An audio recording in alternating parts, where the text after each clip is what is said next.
Good day, everyone. So for the chapter 10 of our subject, we have here the electronic security measures. But before we proceed, I have here a news lifted from the Philippine Star. So sabi po sa headline, Philippines is the second most attacked by web threats. So ano po ba ang ibig sabihin nun? Ang gusto lang po iparating ng balita ay pangalawa daw po tayo sa pinaka-vulnerable pagdating po sa web threats. So nangunguna daw po dyan yung Mongolia, pangalawa po yung Philippines, at pangatlo po yung Ukraine. So it is very alarming kasi nga po ay parang hindi tayo safe. Kasi nga po Filipinos or Philippines ay isa po sa parang pinaka-target ng mga scammers and hackers wherein they were trying to steal our informations online. So very alarming po siya, especially if we have our online business. Kailangan po talaga natin mag-invest sa cybersecurity with that. So ito pong ranking na ito is based on the number of web-based cyber threats detected and blocked by the Kaspersky product. And then it is also based on the report of single device that can frequently be targeted by cyber criminals subjected to multiple attacks. Okay, so ano po ba yung impact sa online businesses kapag meron pong mga cyber attacks? Siyempre po, marami yung negative effect. And I listed here 5. Una na po dyan yung data breach. Ano po ba yung data breach? Yung data breach po ay nagkaroon po ng mga unauthorized access. Ibig sabihin po, nakuha po ng mga hackers yung information po ng mga customers natin or yung mga sensitive data po natin ay nagkaroon po sila ng access. And then, of course, kapag nabalitaan po yon ng mga customer natin, magkakaroon po ng reputational damage. Ibig sabihin, mawawalan po sila ng tiwala sa business natin. Isipin po nila na hindi naman pala safe ang system natin. Kaya, most probably po ay hindi na sila mag-purchase sa atin at masisira po yung ating image. Next po is operational service and disruptions. Of course po, kapag na-hack o kaya po na-scam yung ating online platform, yung ating pong online business, ay hindi po tayo makakapag-operate. So, wala pong operations, walang transactions. Therefore, maglilid din po yan sa financial loss. And yun po talaga yung pinaka-affected kapag tayo po ay nai-scam or nahahack. Yung ating pong financial stability, yung ating pong financial status ay posible po na maapektuhan because of the fraudulent transactions. And then, of course, we have here the data encryption and loss. So, kapag wala pong backup files at na ransomware attack po tayo, so possible po na mawala lahat ng records natin. And then, we have here the understanding threat for online businesses. Ano daw po ba yung mga major cyber threats na meron tayo? So again po, meron ako ditong 5. Si malware, si phishing, si DDoS attacks, insider threat, at saka po social engineering. So iisa-isahin po natin yan at unahin po natin si malware. So si malware po ay short term po siya for malicious software. So, yun po pala ang ibig sabihin ni malware.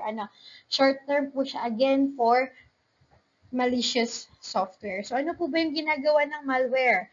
Harmful software po ito na nakadesign po siya para po sirain yung systems ng device nyo o kaya po magnakaw po ng information. So, ano po ba yung example? Paano po ba tayo makakakuha nitong mga malware na to?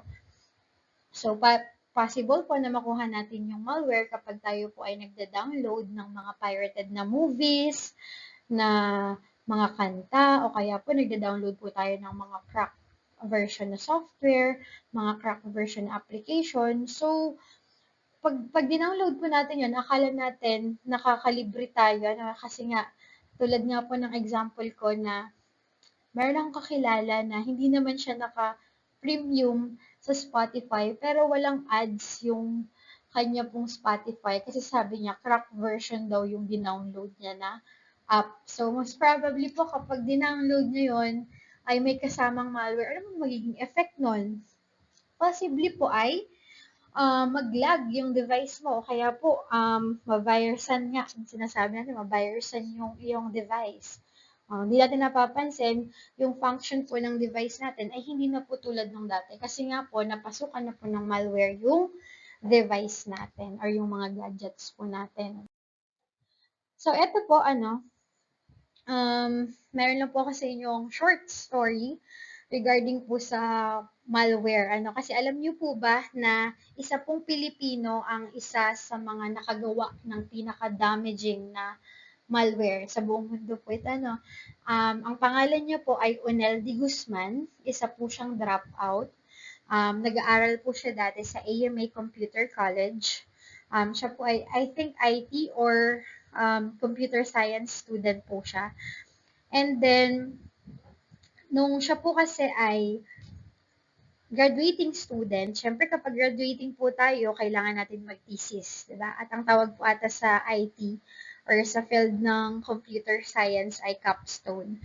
So, yung pong kanyang naisipan na i-research or kanya pong project ay, sabi niya, gusto niya daw pong magkaroon ng access ang lahat ng students ng libre. Ito po ay nangyari year 2000. So, year 2000, 1999 to 2000. So, hindi pa po noon gaanong parang kaka-introduce pa lang ng internet. So, hindi pa po siya tulad ng na-experience natin ngayon na totally parang pwede ka mag-data sa cellphone, pwede ka mag-wifi. So, noon po hindi. Parang limited lang yung merong access sa internet. So, ang gusto po ni Onel sa kanyang research ay magkaroon daw po ng free access ang mga students. Para daw po makapag-research sila at makapag-aral ng maayos. Pero po, ang gagawin niya po yun, magkakaroon daw po ng free access ang mga student, pero ang balak niya pong gawin ay nanakawin niya po yung mga passwords ng kanilang mga internet. Paano niya nanakawin? Gumawa po siya ng program para po manakaw yung mga password na yun. At syempre po, nung dinefense niya po yun, pre-post niya po yun, present niya po sa mga panel members, yung kanya pong balak na research, balak na thesis ay dinisapprove po yun ng panelist. At sabi po ng kanyang panelist ay hindi po nagpo-produce ang school na ito ng isang kriminal at magnanakaw. So dahil po dun sa incident na yon, nag-drop na po ito si Onel. Nag-stop na po siya mag-aral. And then after ilang buwan po, siguro he tried pa rin yung kanyang program kung paano mangyayari yun. So, kung makikita nyo po dito sa may lower screen, ito po, ayan. So, ang ginawa po nito ni Onel, nag-create po siya ng email. Email. Tapos, yung email niya po ay may naka-attach na file. Ito yon. At ang file name po nung in-attach na file ay I love you. Tapos, yung body po ng kanyang email, nakalagay dyan, kindly check the attached love letter coming from me. So, ayan, may ganon. Ginawa po niya, sinend niya po yon sa lahat ng nasa contacts niya. And then, syempre po, yung mga naka-receive noon, syempre, pag may nakita ka, nag-send sa'yo ng email, automatically, isi-check mo yung naka-attach. Yung mga naka-receive po ng email ni Onel, kapag clinic po nila yung email, automatically po, ay mabavirus na po yung kanilang device. At lahat po ng nasa contacts nila ay masisendan din po nung love letter na yon. Tapos kapag inopen po yun nung nasendan, automatically lahat po ng nasa contacts niya masisendan. Sisendan na lahat hanggang sa dumami ng dumami. At naging worldwide po yun. Umabot po siya sa US, umabot po siya sa Europe, at marami pong mga big companies ang naapektuhan nito.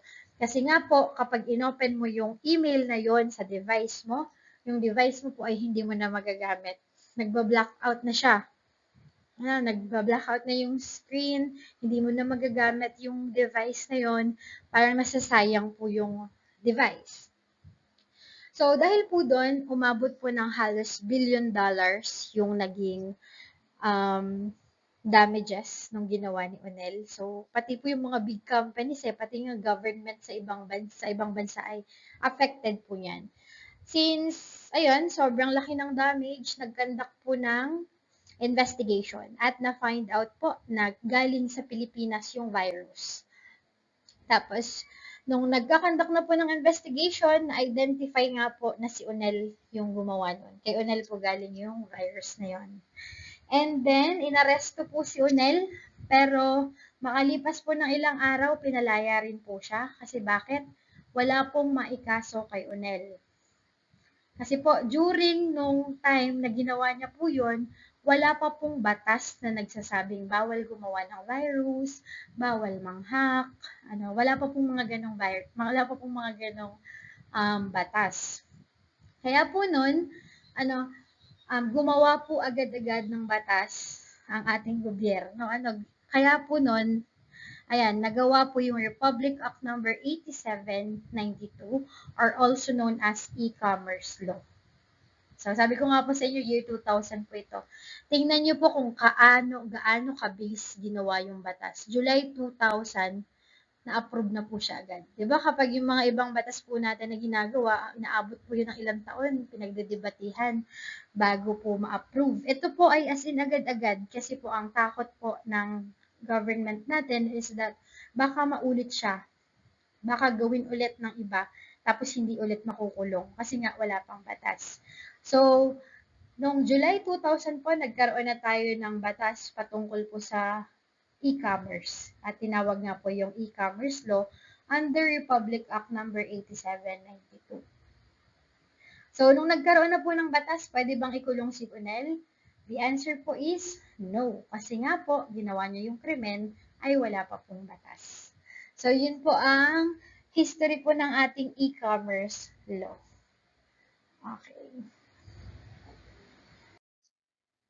Dito naman po tayo sa types of malware. So, meron po tayong virus. Ito po yung pinaka-common, Number 1 po yung virus na alam natin, yung parang tuwing may mangyayari sa device natin, lagi natin sinasabi, na virusan na tuloy. So, ito po usually, ito yung mga common sa atin, alam niyo yung flash drive. Kapag yung flash drive ng classmate mo ay kinonect sa laptop mo, matik na yan. Yung mga files mo biglang nawawala. Yung mga files mo biglang hindi na ma-open. Kasi nga po, yung kanyang flash drive ay may virus. So, ganun po yung nangyayari. Sinisira po nila yung mga files na nandoon sa device. And the next po si ransomware. Si ransomware po ay malware din po siya, pero ang pinaka-purpose po kasi nito ay nilalak po niya yung mga files doon sa iyong device hanggang magbayad ka. Tapos kapag nagbayad ka, i-unlock na nila yon. So, para po siyang hostage situation na hindi mo mabubuksan yung files mo hanggat hindi ka nagbabayad. And then next po is si keylogger. Si keyloggers naman po, nire-record po nito lahat ng tinatype mo. Especially po mga passwords. So, kapag nag-login ka po sa online banking, possible po na makuha yung mga username at saka password mo. And then, password mo din sa kung ano man pong account meron ka. Next po is phishing. So, si phishing naman po ay panloloko po ito para po makakuha ng sensitive information. So, may kasama na po itong panloloko. Hindi na lang po ito basta virus. Hindi lang po ito basta malware. May panloloko na pong nangyayari. So, halimbawa po nito ay may email po na nanggaling sa isang bangko, pero fake po pala. May nagte-text sa'yo na someone is trying to open your account. Kapag hindi ikaw ito, i-click ang link na ito. So, pag click mo yon, automatic, ayun na. So, ibig sabihin po kasi nun, ang kaibahan niya lang po doon sa kanina, sa may malware, ay dito po kasi may panloloko na. Nagkunwari kasi siya na bangko siya, kaya naniniwala po tayo. Next. So, ito po yung example, common tactics nila. Ito yun. Sabi ko nga po, kapag everyday ito, ewan ko kung kayo din na-experience nyo po. Kapag nag-open po kayo ng cellphone nyo, tapos check nyo po yung message nyo, napakaraming phishing text po doon. Yung mga ganito, ayan. Yan. May nag-deposit daw sa akin ng 2,000, tapos para daw i-check ko, i-click ko yung link na yan. Tapos pag click ko yung link na yan, automatic na. Makukuha na nila yung mga sensitive information ko na yan. Another is, ayan, mga iba't ibang klase po ng phishing attacks. So, una po dyan is si banking and financial scam. Ito sana po ay wag na tayong mabiktima ng mga banking and financial scams. Never ever po humihingi ng OTP paulit-ulit. Never po nahingi ng OTP ang taga-bangko. Never po yan. So, ang banking scam po, ang pinaka-common, kasi syempre kapag nagkunwari sila na taga-bangko, mag-worry tayo kasi about sa pera yun, no? Nagpapanggap po yung mga scammer na taga-bangko para po makuha yung personal at banking information po natin. So, minsan po nakakatanggap tayo ng mga text message na parang galing mismo doon sa bangko. To sasabihin nila, your account has been temporarily locked. O kaya naman, unauthorized transactions detected. So, dahil kinabahan ka, syempre, i-click mo agad yung link na nandoon.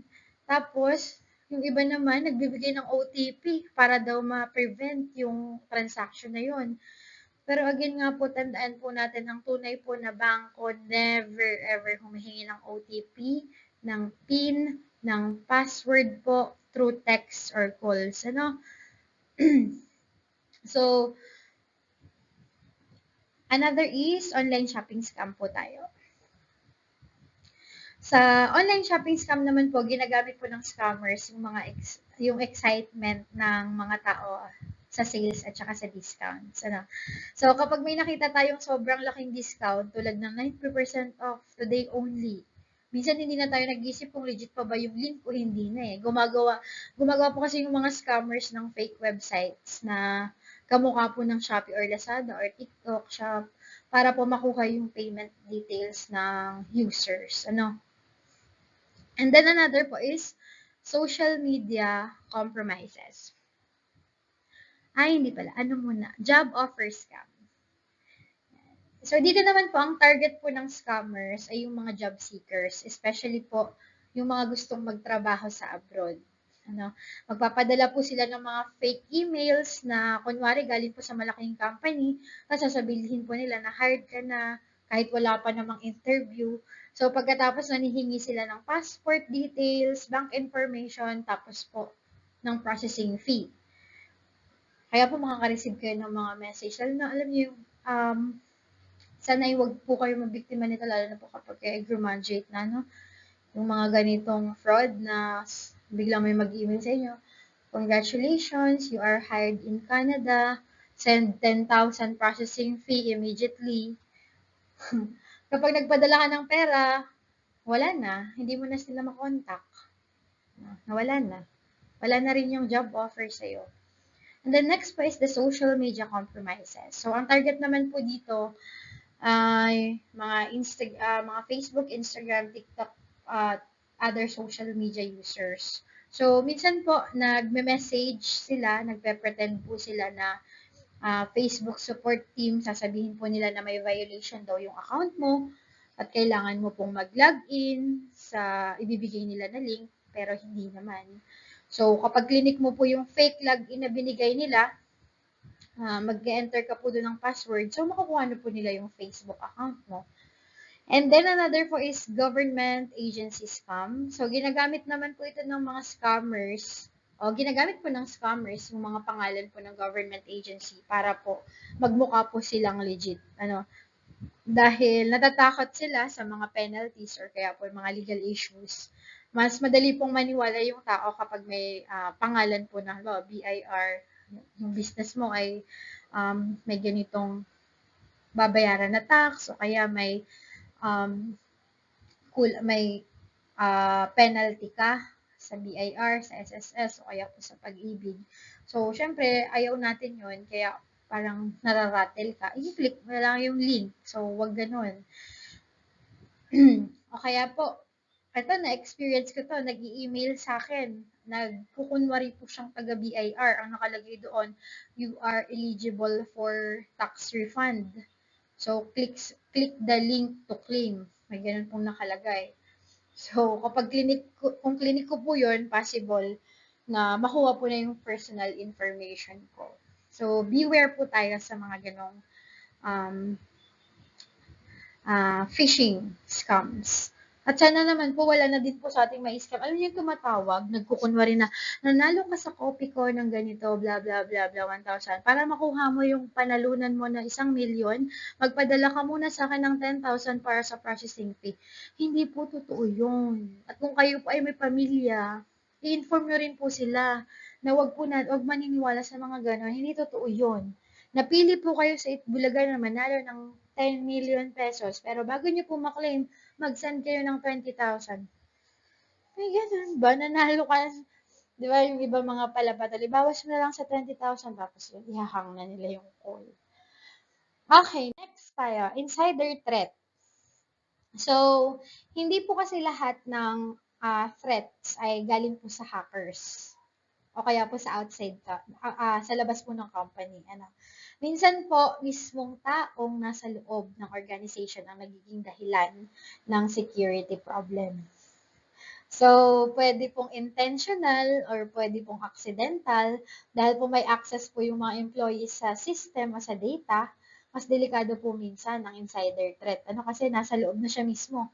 Hindi siya kalaban, nasa loob na mismo yung nangsasabotahe ng system natin. So, halimbawa po, si employee po ay nag-share ng confidential information kay customer o kaya po nag-share po siya ng confidential list ng customer sa ibang company. So, para po yung mga tao sa bahay natin, di ba? Parang sa bahay po, for example, sa bahay po ninyo, may mga duplicate key. Tapos, siya po pala mismo yung mga naglalabas ng mga gamit. Ano?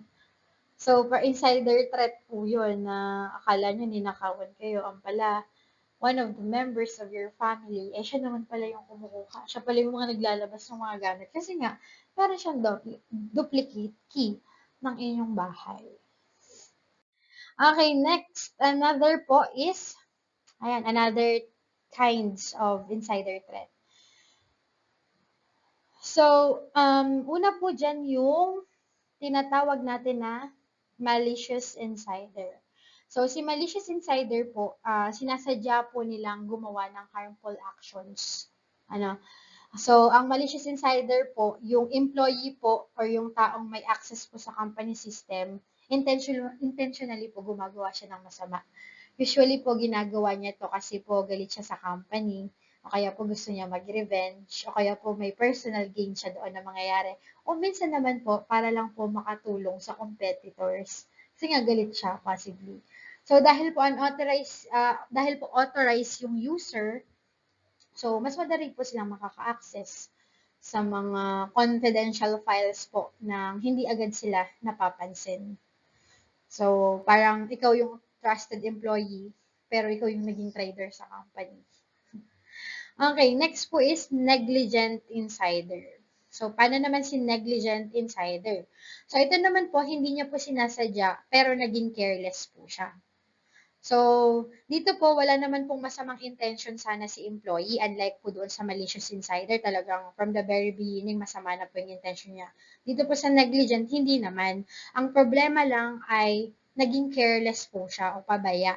Kaya po yung na apektuhan po yung security practices ng company. So, minsan po sa simpleng pagkakamali lang, malaki na po nagiging epekto nun sa company. Halimbawa, nakalagin pala sa PC mo yung email ng company, eh yung sinend pala na email sa'yo ay merong malware, napindot mo yung email na yon. So, hindi, sabihin natin hindi mo sinasadya, pero naging careless ka kasi in that case.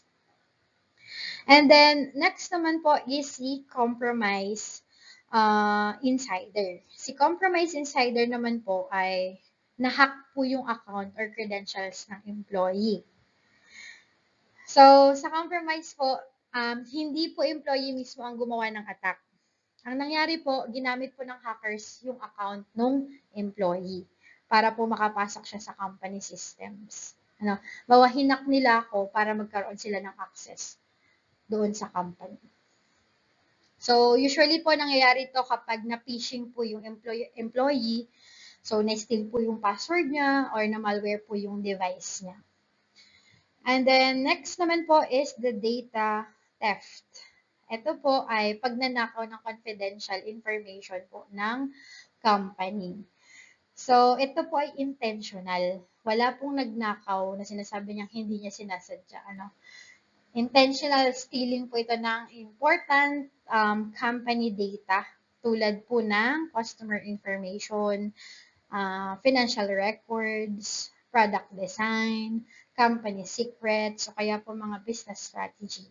So, napakahalaga po nitong data ngayon, kaya tinatawag na rin po itong digital gold.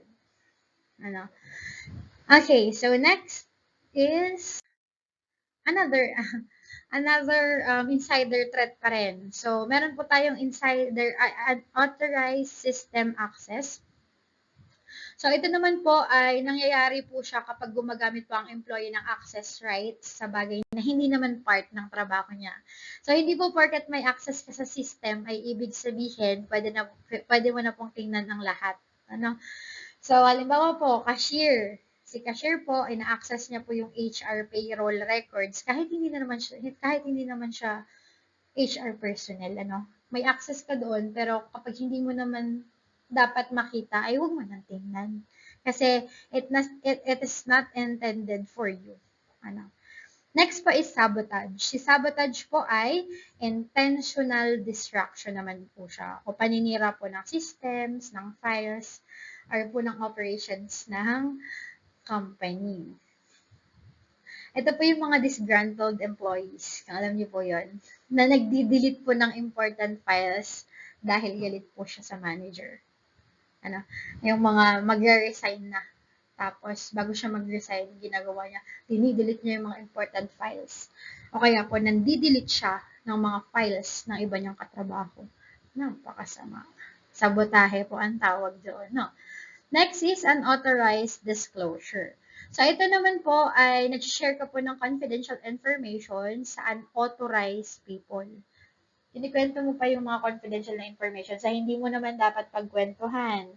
So, minsan po intentional, minsan po accidental. Sinasadya yan. Okay, so example po, nag-post ka ng confidential company document sa social media. Pinicturean mo yung confidential, tapos in-story mo pa. Okay, next, negligent handling. Ano naman si negligent handling? Ito naman po ay careless handling po ng sensitive information. So, halimbawa, na-send mo po yung confidential files sa maling email recipient. So, malaking problema yun. Mali yung nasendan mo, confidential pala yun. And the next po is the social engineering. So, si social engineering naman po ay isa po sa pinaka-dangerous na cyber attacks dahil emotions and psychology na po ng tao ang ginagamit. Hindi po nila directly hinahack yung mga computer systems, hindi po. Instead po ay niloloko po nila yung mga tao para po kusang magbigay ng information. Kung kanina po may panloloko, ngayon po ginagamitan na po nila ng emosyon at psychology. Okay, next. Ito po yung iba't ibang klase ng social engineering. Una po ay phone scam. Sabi po dito, tumatawag po yung mga scammers at nagpe-pretend po na trusted companies. Halimbawa po, ma'am, from GCash po kami. Bigay niyo po yung OTP para po ma-secure namin yung account mo. So, yan, nagkukunwari po sila na sila yon kahit hindi naman. And then next po is the fake websites. Si fake websites naman po, gumagawa po sila ng websites na kamukhang-kamukha ng original para po ang goal nila ay makuha po yung halos lahat po na makuha po yung mga information nyo rin po. And then, ang example po niyan, fake GCash na mga login page na may ibang spelling ng URL. Kaya po yun importante po na, halimbawa, nag-login kasi ako, GCash naman yung nakita ko. Kasi po kayang-kaya nila yung gawin. I-check nyo din po yung URL, yung HTTPS, mga ganun, gcash.com. Minsan kasi kapag mali yung spelling nila doon. So, check nyo din para malaman natin kung legit or hindi. Next po is the keyloggers. Tulad nga po nasabi ko po kanina, na-record po nito lahat ng tinatype po ninyo, especially passwords. Another is impersonation attacks. So, bukod po sa phone scams at fake website, marami po ibang klase ng social engineering. Isa na nga po dyan si impersonation attack. So, ano bang ginagawa nito? Nagpapanggap po siya bilang isang tao po na kakilala ninyo. Kunyari, pagkakatiwalaan mo.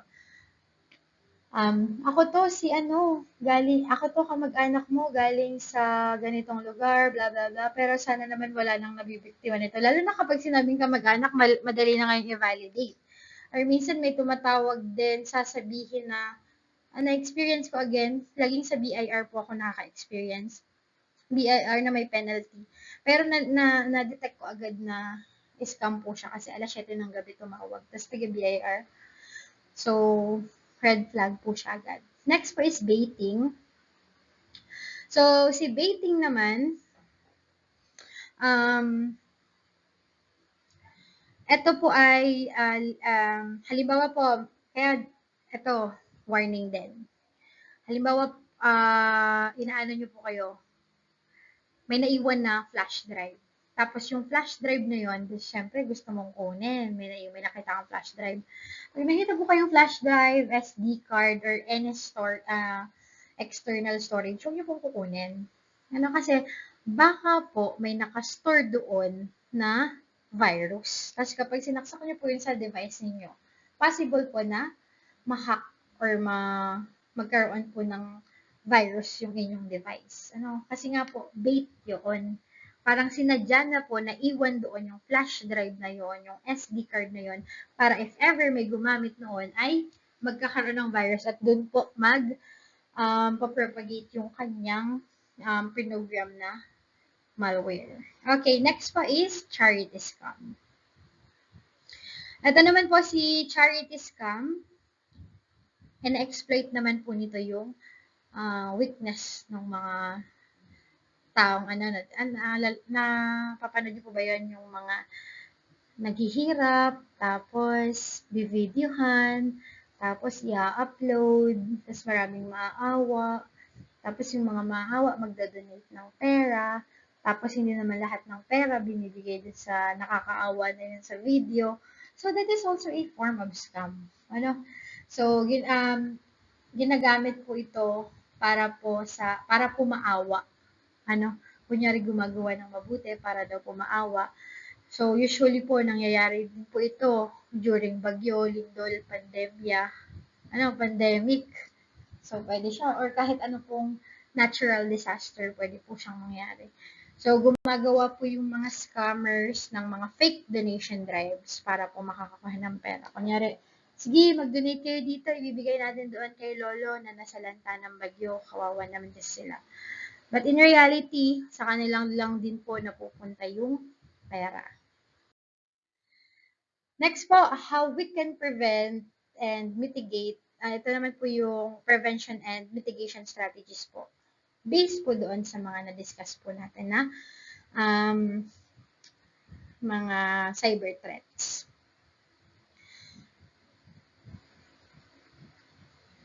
Okay, so una daw po sa malware, paano daw po ba natin yan magkakaroon ng prevention and mitigation?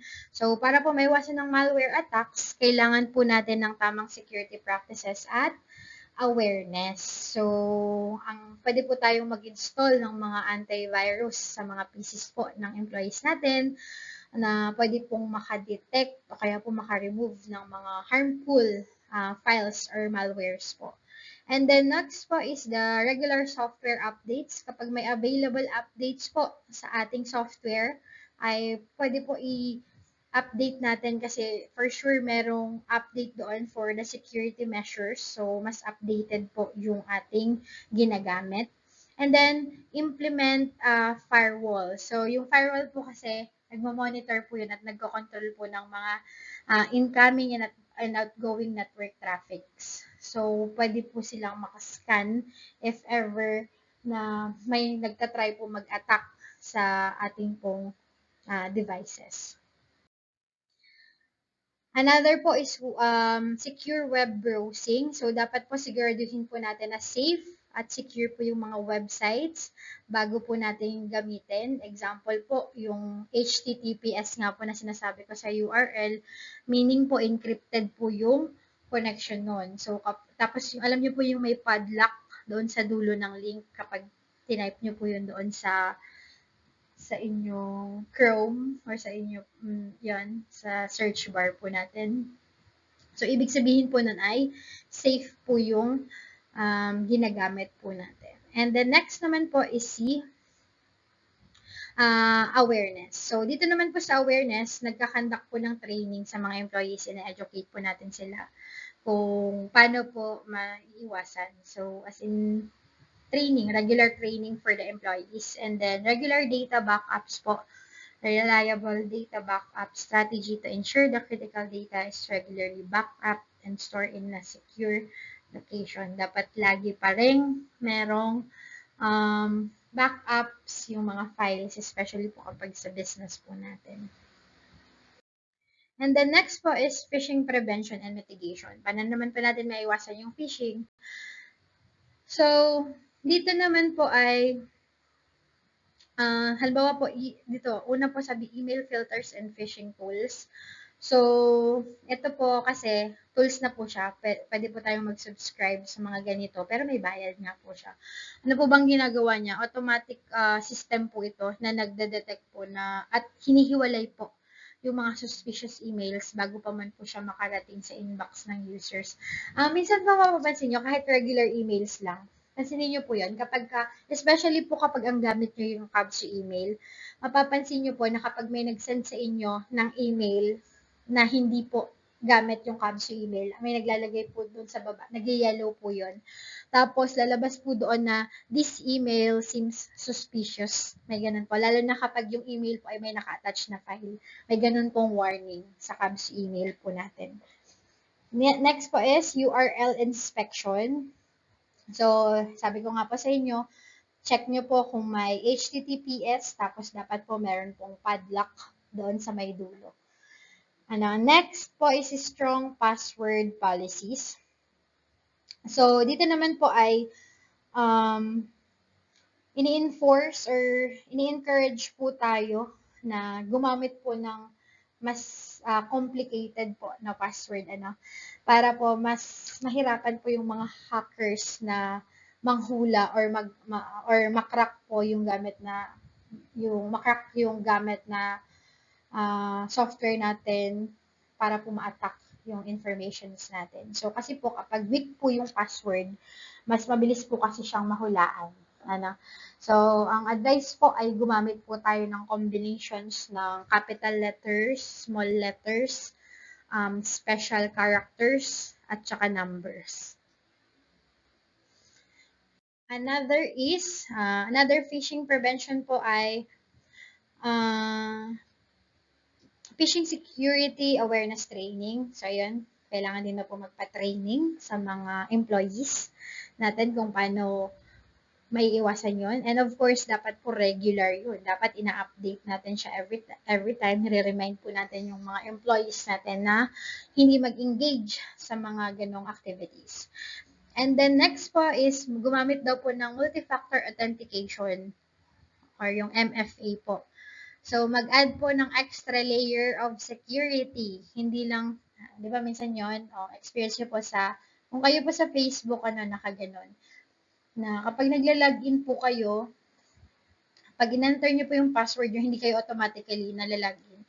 Kailangan pang i-verify doon sa cellphone number ninyo or sa other device na kung saan nakalagin yung Facebook account nyo, i-approve nyo muna yun. So, hindi lang basta, ay, nalaman ko na yung password niya, pwede ko na i-login yun. Hindi. Kasi nga, may another layer of security pa. Hanggat hindi ko yun ina-approve sa phone ko or doon sa device na nakalagin din yung Facebook ko, ay hindi pa rin naman malalagin. Next, reporting and incident response. So, kailangan po meron tayong established procedure na if ever ma-experience ito ni employee A, ay ito yung gagawin mo. Kailangan mo mag-report agad, sabihin mo agad. And the next is, sa DDoS attack naman po, ano po ba yung prevention na pwede nating magawa? So, DDoS mitigation providers. So, pwede din po tayo, ito po yung mga paid na po ito, no? Pwede pong i-provide po siya sa atin ng mga IT companies. So, ang ibig sabihin po ng DDoS ay distributed denial of service attack. So, ito po nangyayari po ito kung, ang halimbawa po, sobrang dami po ng fake traffic. Sabay-sabay po pinapadala sa website or yung server. Kaya po, hindi po siya kinakaya hanggang sa nagiging down po yung system. Parang yung website mo, sobrang dami nag-open. So, sa sobrang dami nang nag-open ng website mo, pero virus po yun. Parang ano po siya, attack nga po siya. Sa sobrang dami nang nag-access ng website mo, nagda-down po yun. Pag nagda-down na po yun, pag na-weaken niya na po yung iyong website, ay possible po na mapasok niyo na po yun. So, next po is network and infrastructure.